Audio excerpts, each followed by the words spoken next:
Hello guys, I'm ready with my another video where I'm going to talk about a very important region of the chromosome which is responsible for uh, keeping a particular organism young forever. If the length of that particular region of the chromosome is going to shorten up, the life is going to be reduced. So this is a very important region we call the telomere, which is present on the end of the chromosome.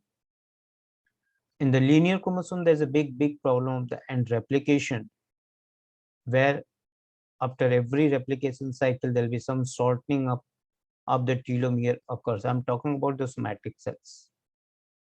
Whereas in other cases, like the germ cell, maybe the stem cell, or in the case of cancerous cell has a different pathway as well, where they have an enzyme which is very active, which is being expressed or which is switched on in order to create the proper length of the telomere.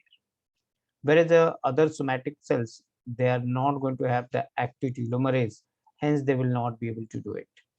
So end replication is always a problem.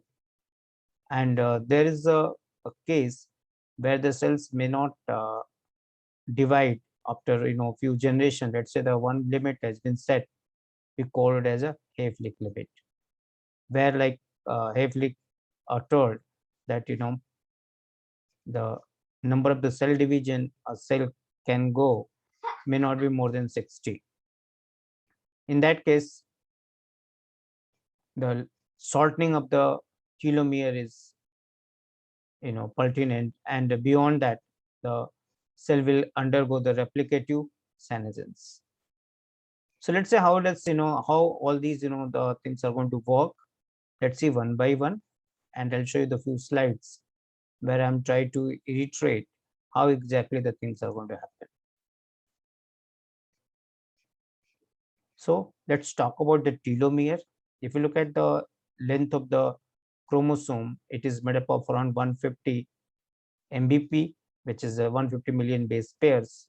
And for every cell division, it is going to lose around 30 to 200 base pairs from the end of the cell's telomeres. Telomeres provide the identity, will not allow the chromosome to stick together. It is a very important region. And for many other regions, it is going to shorten up, which could be the uh, very important factor which could lead to the aging process, senescence, and sometime it can develop the cancer as well. Normally, the length of this telomere, it is in the case of yeast, it is going to be around 300 base pair, whereas in the case of human being, it could be up to the few kb in size. This is this diagram suggests, if you just look at, to take out the chromosome, here the both the ends of the chromosome has been shown. If you see carefully, what you'll find is that this is the end on the either side, and if you just open it up, what you'll find is that in this particular region, this is going to be a G rich region. It will have one of the base pair that is called as guanine. There will be multiple pairs. I tell you exactly how many pairs are there, and there'll be 3' overhang you're going to see on this end. This is what we have to protect it, this entire region. And basically this region has been capped with the telomere and binding proteins. We'll talk about little later on as well. So this is a brief introduction of the telomere. Let's go further. This is the one of the reason I'll show you. This is if you see it carefully, what you'll find is that it will have the many G, and it will show a kind of the pairing that we call it as a non-Watson and Crick pairing, or we call it as a Augustine symmetry. This Augustine symmetry is where the two bases which are not like a between A and T or G and C. Here the all the G, they are going to make a quadrate. We call it a G quadrate over here. and they're going to be arranged in a table-like manner. If you see this is the diagram A, which is showing the Augustine symmetry.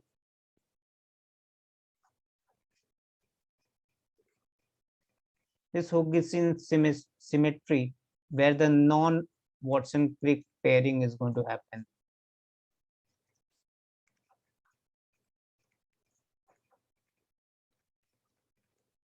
Whereas if you see the another part of it, which is a NMR structure drawn of the telomere, what you'll find is that that the two strands, one is shown in the sterics, another one is a normal, where the different G residues are arranged in such a manner they can form this table-like structure. If you see this, in this case, what is happening is that the nucleotide is going to be numbered from 1 to 12. Okay, and in one strand, another strand is 1 to 12, which is shown in the sterics.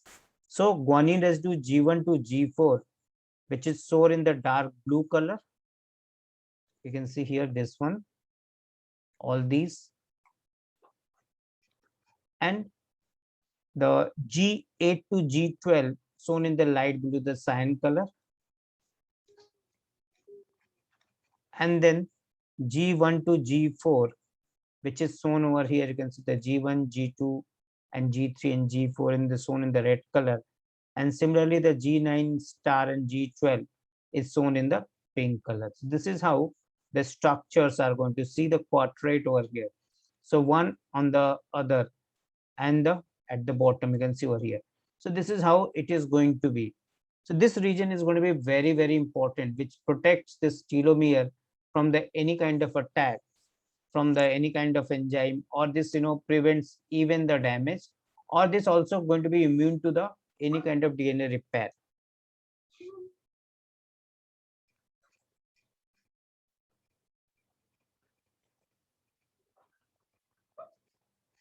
So I just told you, like this symmetry, which is very common, you're going to see in the case of in the G quadrate, there's Augustine symmetry or Augustine type of binding, which is made up of cyclic tetramer G quadrate, and G rich overhang on the 3' end also is going to be there, and this structure make it a very, very stable structure. And if you see it carefully, what you'll find is that this is the end shown over here. If you see carefully, what you'll find, this is the end shown on the either side, and this end is going to have a particular number of the base pairs. If you see over here, the telomeric DNA, that size I told you can vary around 2.5 to 15 kb. And if you look at the overhang size, it is from the 0.15 to 0.3 kb in the size. You can see the 3' overhang, which is containing the OH group. And this is going to make the two loops. One loop we call as a T loop. T stands for the telomere loop, and D stands for the displacement loop. What this loop is going to do is that in the telomeric region, this loop is going to be formed, and the overhang is going to invade into the double strand. That is why the D stand for displacement. And you can see the 6th protein, which is making the complex over here, is called a celtrine. This complex, we call it a celtrine complex, which is made up of 6 proteins, which is depicted over here: RP1, TIN2, TPP1, POT1, TRF1, and TRF2.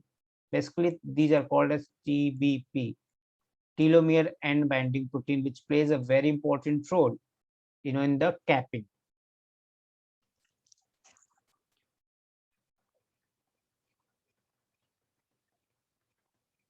We'll go to the next part.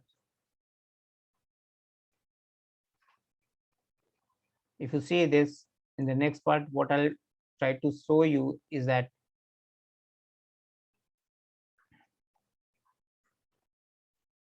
this is how it looks like. If you see, this is actually derived from a journal, Gene Development, and this paper had come where if you look at carefully, the D loop and T loop, which both the loops, they look very, very clear. If you see, I'll just show you. this is the T loop shown over here, and this is the D loop which is invading into the double stranded DNA. This overhang, if you look at this, so here if you see this 6 protein, which is the cytosine complex shown over here, and they are protecting the ends which are immune to, I just told you, DNA repair and any kind of attack which might happen. This is going to prevent all those kind of attack, and because of that, this region is going to be safe. And this size or the kind of bases which is going to be repeated in the telomere is highly variable, and all the credit goes to Nobel Prize winner in 2009, Elizabeth Blackburn and her students. If you see in the case of vertebrate, especially the mammals and the birds, this is going to be TTA and triple G. So you can call it as a T2, A, and G3. Whereas in the case of other organism, like the crinomas, where TTA-GG, TTA-GGC in the case of nematode and the C. ligands. Though this, the structure was for the first time discovered in the Tetrahymena, which is, kind of a protozoan, which is found in the nearby water bodies and which is immortal. So when the Elizabeth and her team investigated, they got to know this is the organism which has telomeric length unvariable. This is not going to vary over the time. That is how it is going to be kept alive. Now the enzyme which is going to keep it, again I told you, like, this enzyme is going to be activated only in the certain cases, not in all the cases, which prevent any kind of attritions from the telomeric region. So they are going to keep this region constant without bringing about any changes. But this specific abilities are with only the germline cells, cancerous cell, and the stem cell. And this enzyme is very similar with the reverse transcriptase. They have their own, RNA template. So that region we call the TERT, and the TRC they are having. And this enzyme is usually known to have around 74 telomeric nucleotides per minute. This is the speed it is going to work. And this catalytic component we call the TERT, as I told you just now, it is very similar with the reverse transcriptase, which is found in the viruses and all.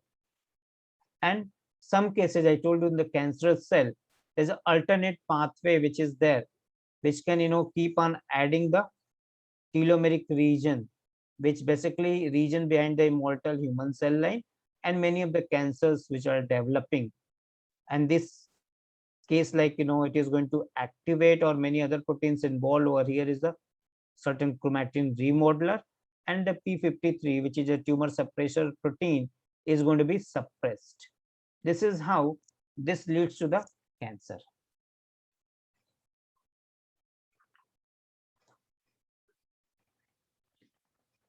Telomere known to play a very important role in the aging process.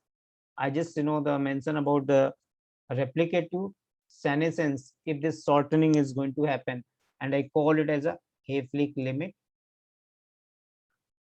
Hayflick was a scientist.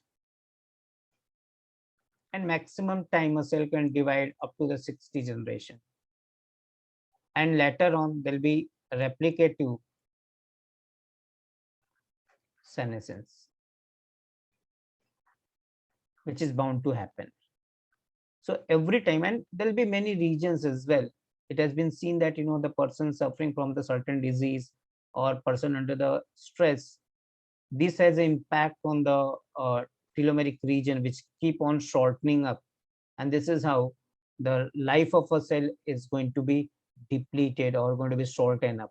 So this is a very, very important region which needs to be protected in order to have a good age. So it could be in future the Everett age formula, there could be pills developed, or the certain genes can be activated in order to keep this telomeric region intact.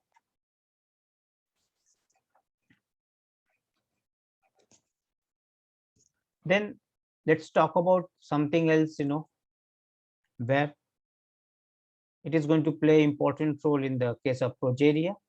Progeria is a premature aging process which results because of the mutation in the two important, the proteins. One could be the nuclear lamine, which is a kind of intermediate filament found, below the nuclear envelope. Second one, it could be the DNA helicases, which is required for the DNA replication.